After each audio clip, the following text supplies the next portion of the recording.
नमस्कार सर, आपलं स्वागत आहे आयकॉन स्टील प्रस्तुत बिल्ड आयकॉन या उपक्रमामध्ये. आज आम्ही आलो धाराशिव मध्ये आणि माझ्या सोबत आहेत इंजिनियर शेख नुरुद्दीन सर, की जे मागच्या अनेक वर्षांपासून खरं तर या फील्डमध्ये अतिशय उत्तमरित्या काम करतात. रेसिडेन्शियल प्रोजेक्ट ही त्यांची खरं मास्टरी आहे, पण त्याच्यासोबत कमर्शियल, इंडस्ट्रियल अशा वेगवेगळ्या प्रोजेक्ट्सवर त्यांनी काम केलेलं आहे.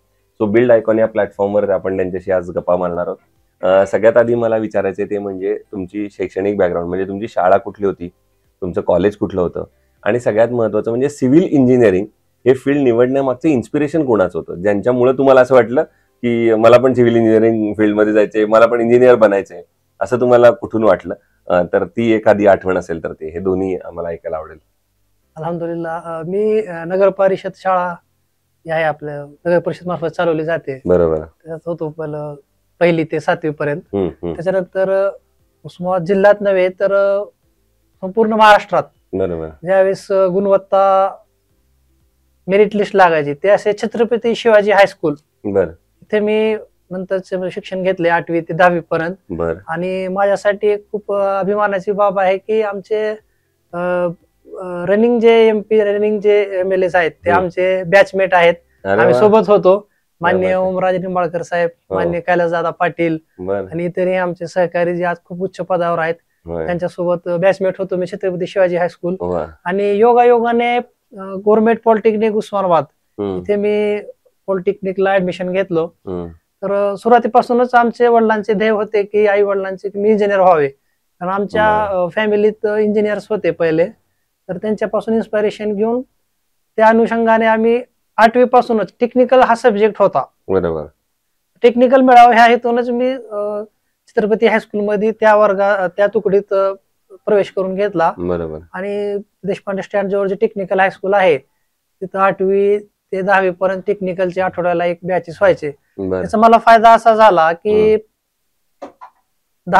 डिप्लोमाचे जेव्हा ऍडमिशनची प्रोसेस सुरू झाली त्या आमच्या वेळेस 1998 ला 25% जागा ह्या टेक्निकलच्या विद्यार्थ्यांसाठी राखीव असायचे. त्याच्यामुळे की ते विद्यार्थी मेरिट नुसार ऍडमिशन घेतले जायचे.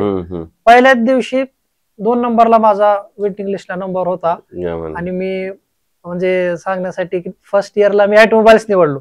बरं. ऑटोमोबाईल्स निवडलो आणि फर्स्ट इयर माझं व्यवस्थित कम्प्लीट झालं. फक्त कम्प्लीट व्हायचे जस्ट सेम फर्स्ट जे वार्षिक अॅन्युअल जे एक्झाम आहे त्याच्या अगोदर आमचे एक आतेभाऊ होते जे की इरिगेशन डिपार्टमेंटला इंजिनियर होते. त्याने आले असं सहज, मग त्यांनी म्हणले की कुठं ऍडमिशन घेतली इंजिनिअरिंग, वा छान छान, मग कोणते फॅकल्टीला घेतलेलं आहे, म्हणलं की ऑटोमोबाईल घेतलेला आहे. ठीक आहे म्हणलं ऑटोमोबाईल चांगला आहे, पण सिव्हिल मध्ये जो स्थापत्य अभियांत्रिकी आहे जो स्कोप आहे तो येणाऱ्या काळात भरपूर आहे आणि त्याच्यात शासकीय जागा म्हणा किंवा फील्ड वर्क भरपूर, त्याला म्हणजे मार्ग जास्त आहेत. बरोबर. पण होतं असं की त्यावेळेस आपण जर त्या कालखंडात गेलो 98-95 नंतर, बरोबर, एक असाही आला होता की सिव्हिल म्हणजे सगळ्यात शेवटी निवडणे. सगळ्यात शेवटी निवडणे. ज्या विद्यार्थ्याला आमच्या वेळी असं होतं की काही नाही निवडले तर त्याने सिव्हिल निवडायचं आणि त्याला ती पण नाही पटलं त्यानं पॉलिटेक्निक सोडून दुसरं कोणते तरी बॅच धरायचे. मग मी घरची चर्चा म्हणले की नाही भाई बोल रहे अपने को अब सिविल ही करने का, बड़ों का सुनने का अपने घर का. ठीक आहे बोले हम. फिर कॉलेजमध्ये गेलो आणि आमचे HOD होते, मी त्यांना भेटलो की सर मला असं हे करायचं आहे, ट्रान्सफर करायचं माझं ऑटोमोबाईल टू सिव्हिल करायचंय मला. तू हे वेडा फेडा आहेस का, तुला कोणीतरी हे केलं का?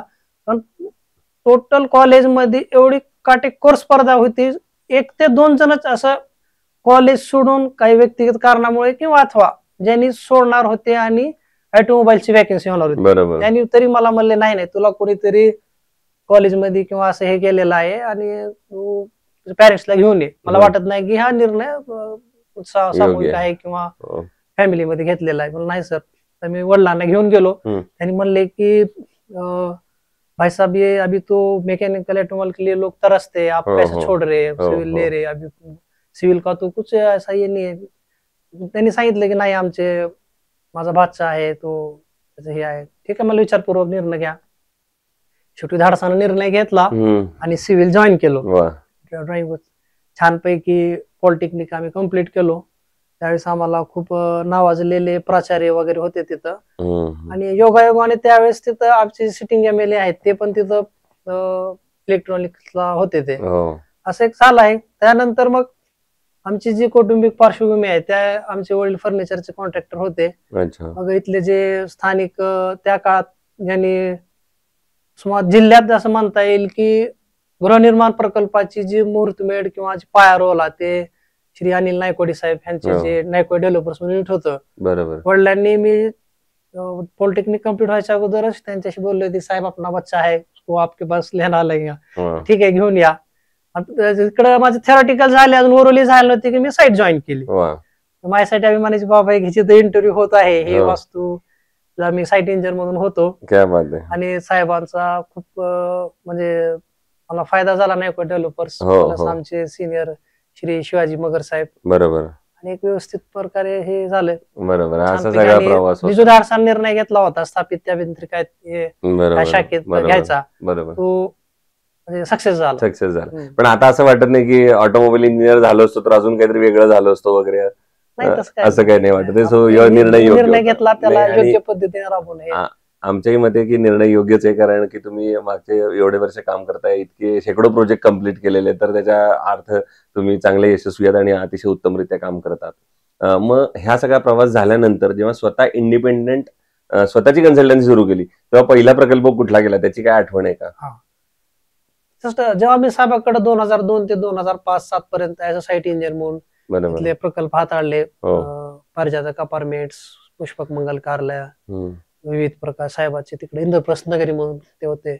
त्यानंतर काही दिवसांनी विचारायला साहेबांनी पण प्रोत्साहन दिलं. आमचे सिनियर होते मगर साहेब, त्यांनी प्रोत्साहन दिले की आता हे योग्य वेळ आहे, तुम्ही आता स्वतःच्या ह्याच्यावर स्थिर स्थावर व्हायचा प्रयत्न करा.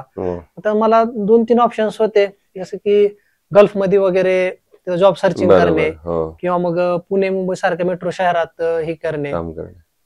तरी मी खूप विचारांती हा निर्णय घेतला की आपल्याला स्थानिक स्तरावरच इथं आपण consulting as a consulting engineer म्हणून आपण करू. आणि पहिला प्रकल्प हातात घेतला. उस्माचे जे नामांकित व्यवसाय घराणे आहे झक्रिया फॅमिली म्हणून, जे कापड उद्योगात त्यांच्या स्वातंत्र्यपूर्व काळापासून त्यांचे एक एस्टॅब्लिशमेंट आहे. मग त्यांनी मला माझं एवढं वय आणि काही हे नसताना पहिली संधी दिली आपल्या कमर्शियल कॉम्प्लेक्स प्लस रेसिडेन्शियलच्या प्रोजेक्टची, समीना साडी सेंटर म्हणून. तो प्रोजेक्ट व्यवस्थितरित्या पूर्ण केला. आणि एक हे झाले की आता नवीन कोणतरी सुरू करत आहेत, व्यवस्थित करत आहेत. लोकांचं सहकार्य मिळत गेलं, कामाला सुरुवात झाली. क्या बात आहे. सो आता इंजिनिअरिंगशी रिलेटेड काही प्रश्नांकडे येऊया. तुम्ही इतका सुंदर प्रवास तुमचा सांगितलाच आहे, सो त्यातले काही फक्त अनुभव आम्हाला तुमच्याकडनं ऐकायचे. ते म्हणजे या इंजिनिअरिंग फील्डमध्ये कामगार हा कायमच केंद्रबिंदू राहिलेला आहे. कामगारांचं प्रमाण खूप मोठं आहे या सगळ्या क्षेत्रात. तर अकुशल कामगार किंवा अनस्किल्ड लेबर च पण खूप पर्सेंटेज आहे याच्यामध्ये. त्या अनस्किल्ड लेबरला जर तुम्ही एखादी महत्वाची जबाबदारी दिलीत तर मोठा धोका सुद्धा संभवू शकतो बऱ्याचदा. तर त्या अनस्किल्ड लेबर कडून काम करून घेणं हे कितपत धोकादायक आहे असं तुम्हाला वाटतं, आणि तुम्ही कसं ते काम करता किंवा कसं तुम्ही तो प्रसंग हाताळता? आपल्याकडे पाहता अनस्किल सुरुवात अशी होते की हे बाल कामगार हा खूप विषय आहे. की जो स्थानिक कंत्राटदार असतो बरोबर, त्याला इझी गोईंग मध्ये आणि एक कमी ह्याच्यात पहिलं हा बाल कामगार अप्रोच होतो त्याला, किंवा त्याच्या काही घरगुती अडचणी असतात विविध प्रकारे बरोबर सुरुवातीला येतो. अनस्किल लेबरचा एक असा विषय आहे की सगळ्यात महत्वाचं त्याचा एक ड्रॉबॅक हा होतो की काम करते वेळेस त्यांच्या स्वतःची दुखापतीचा एक हा विषय येतो. अगदी बरोबर, अगदी बरोबर. जसं की आपण पाहतो की जोपर्यंत माझी माहिती आहे की जागतिक स्तरावर साईटवरचे जे इन्सिडेंट्स आहेत होणे त्याच्यात आपण आपल्याकडे प्रमाण जास्त आहे. अगदी बरोबर. त्याचे काही कारण आहे की जसं उस्मा सारख्या छोट्या शहरात म्हणा एवढ्या प्रमाणात अजून अवेअरनेस नाहीये, सेफ्टी अवेअरनेस घ्यायचे. आता मी सातत्यानं साईटवर गेल्यावर जे कॉन्ट्रॅक्टर असतात त्यांना हे सांगण्याचा प्रयत्न करत असतो की ऍटलिस्ट तुम्ही जे सेफ्टी प्रिकॉशन्स आहेत ते फॉलो करा, जसं की सेफ्टी बेल्ट्स आहेत, हेल्मेट्स आहेत, हँड ग्लोव्ज आहेत किंवा गॉगल्स आहेत. तो पुरवठा होत नाही किंवा खूपशे कॉन्ट्रॅक्टर असे आहेत की त्यांनी चांगल्या प्रकारे करतात, पण ते जो अनस्किल्ड लेबर असतो नवीन आलेला तो त्याला तेवढं सिरियसली घेत नाही. बरोबर. त्याच्यामुळे दुखापतीचा हा एक विषय असतो. दुसरा विषय असा आहे की कॉन्ट्रॅक्टर किंवा जो मेसन जो आहे, जो स्किल्ड आहे, तो काही आपला दुसऱ्या कामात जर इकडे तिकडे गेला, गुंतला, तर हे अनस्किल्ड लेबर कडून अगेन्स्ट टेक्निकल काम होते ते. बरोबर. जे की क्वालिटी स्ट्रेंथच्या दृष्टीने चुकीचं होत आहे आणि त्याला पुन्हा फेर करताना मटेरियलची तोडफोड, हे नुकसान जो की आर्थिक भार ओनरला सहन करावा लागतो. आणि पर्यायाने ते एक जो पूर्ण यंत्रणा असते, साईट आर्किटेक्ट, इंजिनियर, कॉन्ट्रॅक्टर वगैरे, हा सगळ्यावर एक थोडासा तो त्याचा प्रेशर येतो. बरोबर. तर त्याला कमी करण्यासाठी काही प्रयत्न व्हायला पाहिजे. दुसरं, तुम्ही रेसिडेन्शियलवर म्हणजे आता तुम्ही म्हटला जसं 350 पेक्षा जास्त प्रकल्प खरं तर तुम्ही एवढ्या वर्षात केलेले आहेत, म्हणून एक विचारायचं की बऱ्याचदा बजेटनुसार घर बनवण्याकडे लोकांचं प्राधान्य असतं. म्हणजे तो तुम्हाला कस्टमरच आधी बजेट सांगतो की माझं बजेट 15 लाख आहे, 18 लाख आहे, 20 लाख आहे आणि आता याच्यातच घर बसवा. तर अशा वेळेला क्वालिटी आणि ते बजेट हे दोन्हीचं कॉम्बिनेशन तुम्ही कसं काय करता?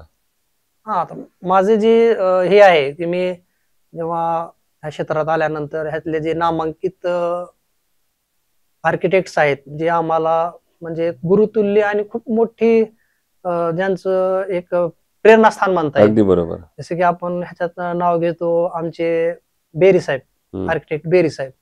तर तो जेव्हा मी त्यांचा अभ्यास केला किंवा त्यांचे हे वाचले की त्यांनी ह्याच्यावर हे केला की त्यांनी ज्या आपण भागात ज्या ठिकाणी त्यांनी कामं केली, जसं की तुम्ही प्रश्न विचारला की कस्टमर एक त्याचं बजेट घेऊन येतो किंवा ह्या बजेटमध्ये माझं काम व्हायला पाहिजे, त्यावेळेस माझं प्राधान्य हे राहते की मी बेरी साहेबांच्या ह्याच्यावर हे ठेवून की बाबा होता होईल तेवढे स्थानिक मटेरियल आणि स्थानिक लेबर, स्थानिक कामगार ह्यांचा जर आम्ही त्या प्रोजेक्टला अप्लिकेट करू तर निश्चितच ते बजेट त्या कस्टमरच्या ज्याचं जे प्रोव्हिजन आहे त्या प्रोजेक्टसाठी तर तिथपर्यंत येऊ शकते. म्हणजे स्थानिक मटेरियल आणि स्थानिक कामगार, बरोबर, त्याचा जर वापर केला तर ते बजेट मध्ये कमी जास्त होऊ शकते.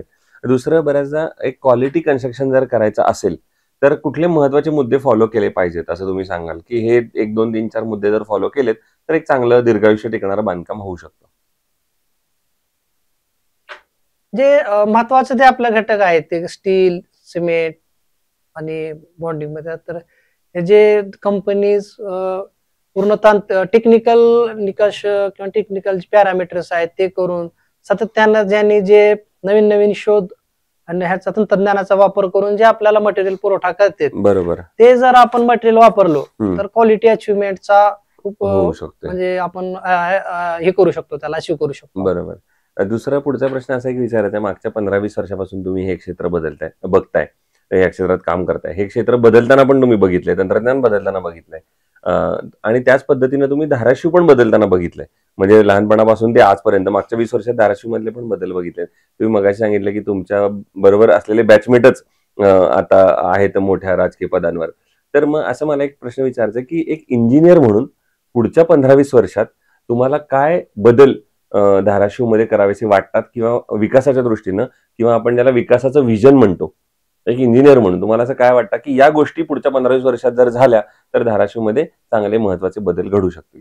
माझ्या दृष्टीने 2 मुद्दे महत्वाचे आहेत. पहिला तर वाहतूक कोंडीचा जो विषय आहे, एक गेल्या 5-7 वर्षापासून आपण पाहतोय की धाराशिव शहर विशेषतः आणि महत्वाचे जे तालुक्याचे ठिकाणे आहेत तिथं जर आपण जातो, जसं की धाराशिव मध्यवर्ती आणि तुळजापूर मध्यवर्ती, तिथं वाहतूक कोंडी हा खूप एवढा म्हणजे सामान्य नागरिकांसाठी विषय झालेला आहे की त्याच्यावर आत्ताच लक्ष देणे किंवा त्याच्यावर प्लॅनिंग करणे खूप जरुरी आहे. आणि सेकंड जो आहे माझ्या मते तो आहे स्वच्छ पाणी. स्वच्छ पाणीचा पुरवठा जनतेला वेळेवर व्हायला पाहिजे. त्या अनुषंगानं आपण पुढचे 2040 विजन ठेवून 2040 टार्गेट ठेवून काय करणार आहोत किंवा काय करायला पाहिजे हे माझ्या दृष्टीने महत्वाचं आहे. आता तुम्ही 2 महत्वाचे मुद्दे सांगितलेत, रस्ते आणि पाणी. तर मग एक इंजिनियर म्हणून पण सरकारकडनं काय अपेक्षा आहेत की सरकार या 2 प्रॉब्लेमवर काय सोल्युशन काढू शकेल? म्हणजे रस्त्याचं असेल तर या ठिकाणी ओव्हरब्रिज करायला पाहिजेत, या ठिकाणी काही अंडरग्राऊंड करायला पाहिजेत, किंवा पाण्याची नवीन काही हे करायला पाहिजेत, असं काही तुम्हाला सांगता येईल का सरकारकडनं असलेल्या अपेक्षा? माझ्या अपेक्षा अशा आहेत की आपल्याकडं सहसा म्हणजे असं होतं पर्टिक्युलर कोणतं हे म्हणून नाही, पण की जेव्हा कोणतीही समस्या उग्र स्वरूप धारण करते त्यावेळेस त्याच्याकडे लक्ष दिलं जातं. असं नाही व्हायला पाहिजे. आता की मी खूप बाकीच तर नाही सांगणार, पण धाराशिव मध्यवर्ती किंवा शहराचे आपलं जवळचं जे तीर्थक्षेत्र आहे, तुळजापूर, आपले धारासूर आपलं तुळजाभवानी मंदिर जे संपूर्ण देश आणि जगातून लोक येते, तसंच धाराशिव मध्यवर्तीला हजरत ख्वाजा शमसुद्दीन गाजी रहमतुल्लाह अलैह ह्यांच्या ह्याच्यासाठी जे लोक येतात, तर हे 2 ठिकाणी जे पाण्यात येतात की वाहतूक कोंडीचा एक मोठा प्रश्न निर्माण झालेला आहे. तर आता ही स्वरूप समस्या प्राथमिक स्वरूपात आहे. आता जर आपण ह्याच्यावर व्यवस्थित जर मार्ग काढले तर येणाऱ्या वर्षात आपल्याला त्याचे चांगले रिझल्ट दिसून येतील. बरोबर. आणि आता राहिला प्रश्न ते पाण्याचा, स्वच्छ पाण्याचा, तर ते आता व्यवस्थितरित्या पाणी धाराशिव तालुक्याला, शहराला, बाकी ठिकाणी अप्रोच झालेला आहे. तर त्यात जे थोडं बहुत पाण्याचं जे प्रमाण दिसतंय आपल्याला की फिल्टरायझेशन, तर ते आधुनिक तंत्रज्ञानाचा वापर करून आपण अजून व्यवस्थित करू शकतो. बरोबर आहे. आता या क्षेत्रात जे नव्याने तरुण इंजिनियर्स येणार आहेत, कारण तुम्ही स्वतःचा किस्सा सांगितला की तेव्हा सिव्हिल इंजिनिअरिंग घ्यावं, ऑटोमोबाईल मध्ये तुम्हाला थोडंसं कन्फ्युजन होतं, मग तुम्ही सिव्हिल मध्ये झालात वगैरे. तर आता जे तरुण इंजिनियर्स येणार आहेत त्यांना जर एक मित्रत्वाच्या नात्यानं सल्ला द्यायचा असेल या क्षेत्रात पाऊल ठेवण्यापूर्वी, तर तुम्ही काय सल्ला द्याल? सिव्हिल इंजिनिअरचे जे ब्रीदवाक्य आहे, वी बिल्ड द नेशन, त्या अनुषंगाने मी आमचे जे नवीन अभियंता ह्या क्षेत्रात येत आहेत, बरोबर, मला हे सांगेन की वी बिल्ड द नेशन, राष्ट्र बांधणीसाठी आपण काय करता येईल त्या दृष्टिकोन डोळ्यासमोर ठेवून सिव्हिल इंजिनिअरिंगला प्रवेश केला पाहिजे. दुसरं, इतके वर्ष काम करताना एखादा आव्हानात्मक प्रसंग आठवतोय का, की जेव्हा असं काहीतरी अचानक आव्हान आलं, एखादी अडचण आली, एखादा प्रॉब्लेम आला आणि त्या प्रॉब्लेमवर कशी तुम्ही सोल्युशन काढलं, असं दोन्ही हवंय मला. तर असं काही आठवतंय का एखादा प्रसंग? तसं तर आता हे सिव्हिल इंजिनिअरिंगचे जे क्षेत्र आहे ते आव्हानात्मकच आहे. साईट कंडिशन्स आणि रोज नवीन नवीन आव्हान आहेत, कामगार हाताळणे, आणि विशेष करून आपल्या धाराशिव सारख्या ठिकाणी जिथे की अजून एवढं आता ह्या 4-5 वर्षात पाहतोय आपण की खूपशी टेक्नॉलॉजी वगैरे आलेली आहे, बाकीचे इझी आता आलेले आहे. पण आम्ही ज्यावेळेस 2002-2005 ला हे सुरू केले त्यावेळेस खूपशा अशा बाबी होता की जेव्हा आपण कस्टमरला त्याच्या बाबतीत कन्व्हिन्स करायचा प्रयत्न करू तर अडचणीचे जात होते, जसे की बायलॉज नुसार कन्स्ट्रक्शन करणे किंवा नवीन तंत्रज्ञानाचा वापर करणे किंवा साईट सेफ्टी म्हणा, किंवा साईटवर काम करताना होता येईल शक्य तेवढं क्वालिटी स्ट्रेंथचा मेन्शन करून, जसं की छोटासा, जास्त काय खूप मोठे मेजर्स मी सांगणार नाही, वॉटर सिमेंट रेशो मेंटेन करणे हे साईट इंजिनियरचे खूप क्रिटिकल टास्क असतो. त्यासाठी क्रिटिकलच म्हणायला पाहिजे ते. तर ते थोडेसे हे झाले, पण आता जसं जसं तंत्रज्ञान होत आहे, कस्टमर पर अवेअरनेस होत आहेत, थोडं सुरळीत होत आहे आता ते, आणि त्या डेलीच हे येते. पण जसं की मी आता आपण म्हणला की स्पेसिफिक पाहिजे आपला वाटते किंवा कोणता असा एक आला की हिशोबानं, तर हे जे फ्लो आपल्या उस्माद आपल्या धाराशिव शहरात आम्ही जे प्रोजेक्ट केला नायकोळी डेव्हलपर्सचा, तर माझ्यासाठी त्यावेळेस त्या पुष्पक मंगल कार्यालय ते पारिजातक अपार्टमेंट्स ह्याला जे रिटेनिंग वॉल आम्ही जी कास्ट केली तो एक चॅलेंजिंग ही होता, कारण तेवढ्या डेप्थला जाऊन त्या टेक्निकल पॅरामीटरला तो रिटेनिंग वॉल कन्स्ट्रक्ट करणे. खरं तर त्यावेळेस असं होत होतं की शहरातले लोक येऊन पाहायचे की असे चायना वॉल बांधलेत का, म्हणजे हे चायना वॉल दिसायला लागले. जनरली आपल्या पाण्यात एक RRF मेसनरी मधून ब्रिक वर घेऊन कन्स्ट्रक्शन करणे हे ते, पण एवढं डीपला जाऊन एक जवळपास 10 मीटर उंचीची रिटेनिंग वॉल ही करणे आणि त्याला फिलिंग नंतर सक्सेस होणे, आज एवढे वर्ष झाले त्याला थोडस सुद्धा हे नाही. खरं तर ते ओनर्स धाडस म्हणायला पाहिजे, आणि ते आर्किटेक्ट RCC डिझायनरचे स्किल की व्यवस्थितरित्या ते झालं, ते मला स्पेसिफिक ते थोडे चॅलेंजिंग. आणि असा एखादा प्रसंग की तुम्हाला असं स्वतःवरच अभिमान वाटतो किंवा स्वतःबद्दल आनंद वाटतो की अरे हा प्रकल्प बरं झाला, माझ्या हातून झाला, मी काहीतरी वेगळं केलंय, यामध्ये काहीतरी नवीन केलंय, असा कुठला एखादा प्रसंग किंवा प्रोजेक्ट आठवतोय का? हा, निश्चितच. हा, ज्या ठिकाणी आपण इंटरव्ह्यू करतोय पुष्पक पार्क माझ्यासाठी खूप अभिमानाची, आनंदाची बाब आहे. आज धाराशिव सारख्या ठिकाणी जे मोठे मोठे सेलिब्रिटीज वगैरे जे येत आहेत, तर त्यांचे जे स्थानिक तिथले हे असतात, त्यांचे जे कन्व्हेनर वगैरे ऑर्गनायझर, त्यांची प्रथम पसंती असते की ती व्यक्ती पुष्पक पार्क ह्या ठिकाणी स्टे करायला पाहिजे. यासाठी आनंदाची गोष्ट. बरोबर. दुसरं, कन्स्ट्रक्शन मध्ये स्टील हा अतिशय महत्वाचा मुद्दा असतो. तर स्टील निवडताना तुम्ही काय पॅरामीटर्स किंवा काय क्वालिटी चेक बघता आणि मग ठरवता की हे स्टील चांगलं आहे, आपल्याला वापरायला पाहिजे? तर प्रथमतः आम्ही हे पाहतो की ते स्टील जे आहे ते जे टॉप मोस्ट कंपनीज जे आहेत आपले महाराष्ट्रातले, ज्यांचं की खूप चांगलं नाव आहे आणि त्यांनी तांत्रिक बाबीवर ज्यांचं नेहमी मेहनत असते, ते स्टील कंपनी ते प्रोडक्ट निवडायचा प्रयत्न करतो आपण. बरं, आयकॉन स्टील याच्यापूर्वी कुठल्या प्रोजेक्टवर वापरलंय का आणि तुमचा अनुभव कसा होता, प्रोडक्ट म्हणून पण आणि त्यांच्या सर्व्हिसेस म्हणून पण? आयकॉनच्या आधार? हो, नाही, आयकॉन स्टील कधी वापरलंय का कुठल्या प्रोजेक्ट? आयकॉन स्टील भरपूर वापरले. अच्छा, तर मग त्याचा अनुभव कसा होता? त्यांचं प्रॉडक्ट मिळतं का तुम्हाला वेळेत? अवेलेबिलिटी असते का? जेव्हा तुम्हाला लागतं तेव्हा ते अवेलेबल असतं का? ते डिलिव्हरी वेळेत होते का? निश्चितच. ज्यावेळेस पासून आयकॉन इथं आपले शहरात आणि जिल्ह्यात आलेला आहे, त्यांच्या सर्व्हिसच्या बाबतीत आणि विशेषतः टेक्निकल आणि मार्केटिंग अप्रोच जो आहे खूप छान आहे त्यांचा. आणि त्यांनी आयकॉनचे सातत्यानं त्यांनी जे नवीन नवीन कन्सेप्ट हे करून जे टेक्निकल पर्सन आहेत आमच्या सारखे, त्यांना भेटी घेऊन त्यांचे सजेशन घेणे, त्यांना नवीन प्रोडक्टची माहिती देणे, ह्या दोन्ही स्तरावर त्यांचं हे असते. आणि गुड हे आहे की मी जसं की आयकॉनचं त्यांनी आपलं जे प्रोडक्ट मार्केटमध्ये आणलेलं आहे, प्रोडक्ट चांगला आहे.